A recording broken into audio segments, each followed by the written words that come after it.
বিসমিল্লাহির রহমানির রহিম। আলহামদুলিল্লাহি রাব্বিল আলামিন।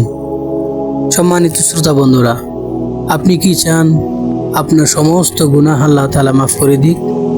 তাহলে আপনাকে এই আমলটি করতে হবে। আমলটি যে ব্যক্তি পড়বে আল্লাহ তাআলা তার সমস্ত গুনাহগুলিকে মাফ করে দিবেন। এই তাসবিহ পাঠ করলে সমুদ্রের ফেনা পরিমাণ গুনাহ হয়ে গেলেও আল্লাহ তাআলা সমস্ত গুনাহগুলিকে মাফ করে দিবেন এবং গুনাহ মাফ হয়ে যায়। 33 বার সুবহানাল্লাহ, 33 বার আলহামদুলিল্লাহ, 33 বার আল্লাহু আকবার এবং এই দোয়াটি পড়বেন, লা ইলাহা ইল্লাল্লাহু ওয়াহদাহু লা শারীকা লাহু লাহুল মুলকু ওয়া লাহুল হামদু ওয়া হুয়া আলা কুল্লি শাইইন কাদির। যদি কোনো ব্যক্তি এই আমলটি করে আল্লাহ তাআলা তার সমস্ত গুনাহগুলিকে মাফ করে দিবেন।